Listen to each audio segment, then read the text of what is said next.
Dari 5 negara yang tersapu gelombang demokratisasi Arab Spring 2010 yang lalu, Tunisia, Libya, Mesir, Yaman, dan Suriah. Hanya Tunisia yang betul-betul mampu melalui proses demokratisasi dan yang lainnya tidak. Apa rahasianya? Ikuti terus video ini.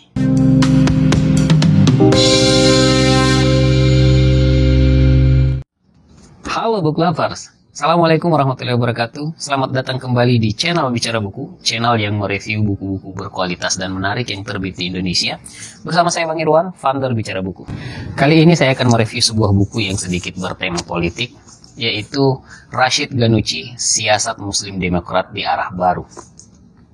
Sahabat sekalian, buku ini disunting dan disusun oleh Yusuf Maulana, guru dan teladan saya di dalam bidang literasi, pemilik Samben Library di Yogyakarta, dan beliau dengan detail berhasil menurut saya memberikan gambaran kepada kita bagaimanakah pemikiran seorang Rashid Ghannouchi, tokoh sentral di dalam perpolitikan Tunisia yang telah berhasil membawa Tunisia melalui sebuah proses transisi demokrasi, dan kemampuan beliau untuk menyatukan semua elemen-elemen politik yang ada di Tunisia untuk menghindari bencana pasca Arab Spring yang justru terjadi di beberapa negara tetangganya. Sahabat sekalian, untuk memahami buku ini dengan baik, ketika Anda membacanya, saya sarankan Anda memulainya dari halaman belakang, yaitu halaman tambahan appendix. Di sana ada tulisan dari Anies Mata, seorang pemikir Muslim Indonesia yang juga cukup dekat dengan Rashid Ghannouchi dan sangat memahami pikiran-pikirannya. Beliau menulis tentang substansi atau gambaran besar dari gagasan Rashid Ghannouchi, dan beliau mendefinisikan bahwa pemikiran Rashid Ghannouchi yang menjadi kunci keberhasilan Tunisia melalui proses transisi demokrasi pada dasarnya terdiri dari 4 tema utama. Yang pertama adalah Islam, yang kedua adalah nasionalisme, yang ketiga adalah demokrasi, dan yang keempat adalah kesejahteraan. Nah, sahabat sekalian, tentang 4 tema inilah yang akan kita temukan di dalam pemikiran-pemikiran Rashid Ghannouchi ketika menjelaskan tentang bagaimana paradigma politik yang beliau pilih untuk membangun Tunisia pasca revolusi tahun 2010. Setelah itu, sahabat sekalian, Anda perlu untuk membaca halaman epilog yang juga berada di bagian belakang buku ini, yaitu penjelasan dari penyusun buku ini, Yusuf Maulana, tentang konteks pemikiran dari Rashid Ghannouchi. Jadi di halaman epilog ini, Yusuf Maulana menjelaskan tentang latar belakang pemikiran Rashid Ghannouchi, semacam biografi singkat mengenai perkembangan pemikirannya dan juga sejarah perpolitikannya sejak mendirikan Partai Ennahda tahun 80-an sampai kemudian transformasi yang dialami oleh seorang Rashid Ghannouchi, terutama ketika beliau ada di Eropa, tempat beliau dibuang dan dikucilkan oleh rezim pada saat itu, Ben Ali. Dan dari sinilah nanti kita akan membaca bagaimana latar belakang lahirnya pemikiran-pemikiran Rashid Ghannouchi. Karena sahabat sekalian, menurut saya, membaca pikiran seorang tokoh tanpa mengetahui latar belakangnya akan membuat kita mispersepsi dalam banyak hal. Nah, sahabat sekalian, buku ini sebenarnya terdiri dari 3 model penyajian. Yang pertama adalah kumpulan dari tulisan-tulisan dan juga pidato Syekh Rashid Ghannouchi yang merupakan sumber pemahaman kita tentang gagasan besar beliau. Yang kedua adalah tulisan-tulisan dari para pengamat, baik pengamat Barat maupun pengamat Timur Tengah, terhadap transformasi dan strategi yang dilakukan oleh Rashid Ghannouchi bersama Partai Ennahda.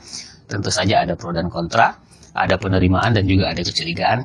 Dan yang ketiga adalah hasil-hasil wawancara yang dikumpulkan oleh penyusun buku ini, yang menggambarkan bagaimana gagasan-gagasan Rashid Ghannouchi di dalam berbagai tema-tema kontemporer yang ada di Tunisia. Sahabat sekalian, pada dasarnya, gagasan besar Rashid Ghannouchi tidak jauh dari 4 poin yang telah dikatakan oleh Pak Anies Mata di bagian belakang buku ini. Yang pertama, perjuangan Rashid Ghannouchi untuk melakukan transformasi dari sebuah entitas gerakan Islamis menjadi partai politik modern yang diterima di Tunisia, yang merupakan negara paling sekuler di Afrika Utara, memberikan sebuah gambaran tentang fase-fase yang beliau lewati. Nah, sahabat sekalian, fase pertama yang harus dihadapi oleh Ghannouchi adalah mendefinisikan ulang di dalam dirinya dan juga di dalam organisasinya bagaimana hubungan antara Islam dan negara. Dan sahabat sekalian, berbeda dengan kita di Indonesia yang sejak awal berdirinya bangsa kita telah menetapkan Pancasila sebagai ideologi bersama, ideologi bangsa. Dan Pancasila ini adalah sebuah ideologi yang menampung semua agama yang ada di Indonesia. Nah, sahabat sekalian, Di Tunisia berbeda, negara menganut paham sekularisme yang memisahkan antara agama dan kehidupan politik, ekonomi, dan yang lainnya. Nah, sahabat sekalian, karena itu proyek pertama seorang Ghannouchi adalah memastikan organisasinya kompatibel dengan negara. Jadi ada perubahan doktrin yang mendasar, dan ini yang menarik perhatian banyak orang karena Ghannouchi berhasil mentransformasi partainya yang merupakan partai Islam untuk menjadi partai yang orang menyebutnya sebagai partai sekuler. Karena Ghannouchi harus mengkompromikan antara konsep Islam yang beliau pahami dan yang digunakan sebagai latar belakang organisasinya dengan sekularisme yang merupakan ideologi negara Tunisia. Nah, sahabat sekalian, sebenarnya inilah yang paling menarik dari perubahan atau transformasi Ghannouchi dan Partai Ennahda. Karena orang bahkan tidak percaya bahwa sebuah gerakan Islamis yang terkoneksi dengan pemikiran-pemikiran ikhwan yang berkembang di sebagian besar negara-negara Muslim bisa untuk mentransformasi secara besar-besaran dirinya dan kemudian secara organisasi mendeklarasikan bahwa Ennahda adalah partai politik yang tidak lagi mengurus urusan agama. Dan sahabat sekalian, semua alasan latar belakang dan juga pertimbangan mengapa Ghannouchi dan Partai Ennahda memilih jalan ini dituangkan di dalam buku ini. Sahabat sekalian, jika kita membaca maka kita akan menemukan alasan-alasan yang faktanya tidak pragmatis tetapi memiliki landasan intelektual, landasan pemikiran yang kokoh di dalam dunia Islam, terutama oleh para pemikir-pemikir Muslim yang mungkin jarang dijadikan sebagai referensi oleh kelompok-kelompok Islamis lainnya, terutama kelompok Islamis yang masuk ke ranah politik. Jadi sahabat sekalian, ini adalah bagian dari satu tahapan yang akhirnya ditempuh oleh Rashid Ghannouchi dan Partai Ennahda, dan menurut saya beliau berhasil karena beliau berhasil mengkompromikan semua gagasan tentang Islam dan negara, Islam dan nasionalisme dalam konteks Tunisia, Islam dan sekularisme. Tetapi yang kedua sahabat sekalian, ada tugas besar yang lain yang harus dilakukan atau diselesaikan oleh Rashid Ghannouchi, yaitu bagaimana beliau mendefinisikan demokrasi dan bagaimana beliau meyakinkan elit-elit Tunisia dan terutama elit-elit politik bahwa demokrasi adalah sebuah cita-cita bersama yang akan menjadi solusi dari sebagian besar persoalan Tunisia. Nah, sahabat sekalian, ketika Rashid Ghannouchi mendefinisikan tentang demokrasi, beliau melihat demokrasi dalam perspektif yang substantif dan bukan pada sisi prosedural ansih atau prinsip menang kalah di dalam demokrasi, di mana mayoritas memiliki hak untuk melakukan segala-galanya. Nah, sahabat sekalian, ketika Partai Ennahda memenangkan pemilihan umum pada 2011, ada godaan untuk mengambil jalur itu, bahwa karena Partai Ennahda adalah pemenang pemilu, maka pada dasarnya dia bisa memutuskan banyak hal dan menjadi pengendali tunggal dari politik Tunisia. Tetapi Rashid Ghannouchi tidak mengambil itu.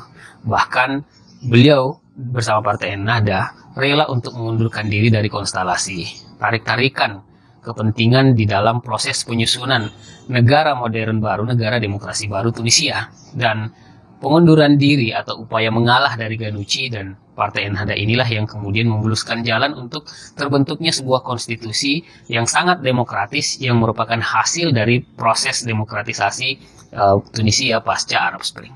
Nah, sahabat sekalian, jadi ada kesungguhan yang betul-betul diperlihatkan oleh Ghannouchi bahwa semua komitmennya, semua pikiran-pikiran mereka bukanlah lip service, bukanlah strategi.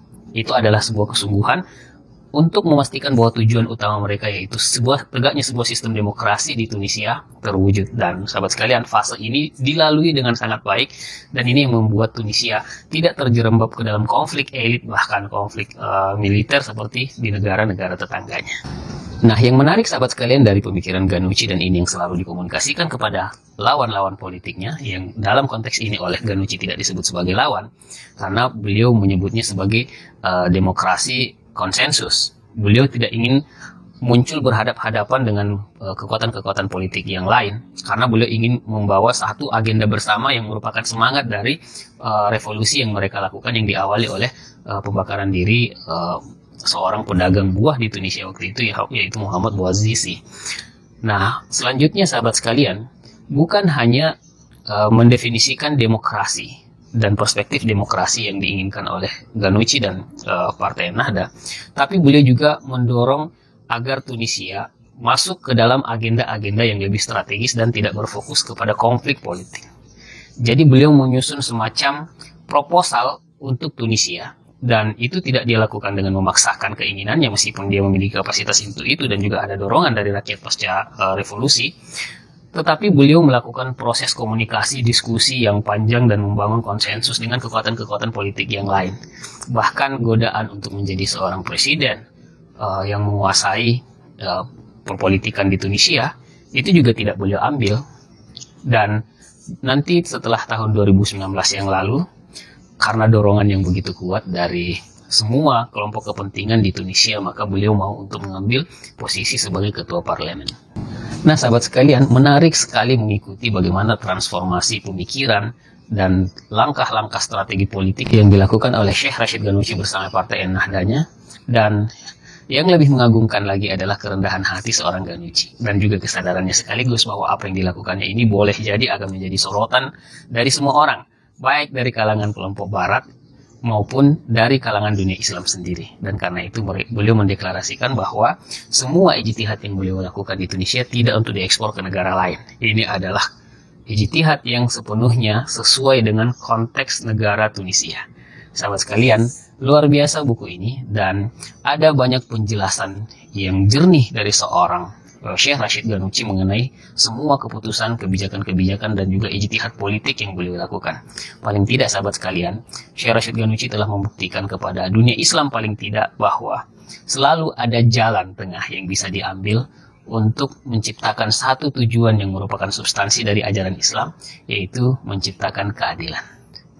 Nah sahabat sekalian, saya rekomendasikan buku ini untuk Anda baca sebagai sebuah khasanah, terutama bagi Anda politisi muslim.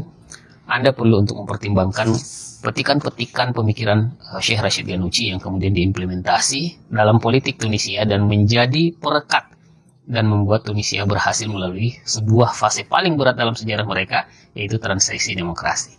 Jangan lupa subscribe channel ini sahabat sekalian, like dan sebarkan kepada sebanyak mungkin orang agar banyak yang bisa mendapatkan manfaat dari channel Bicara Buku ini. Demikian dari saya. Assalamualaikum warahmatullahi wabarakatuh.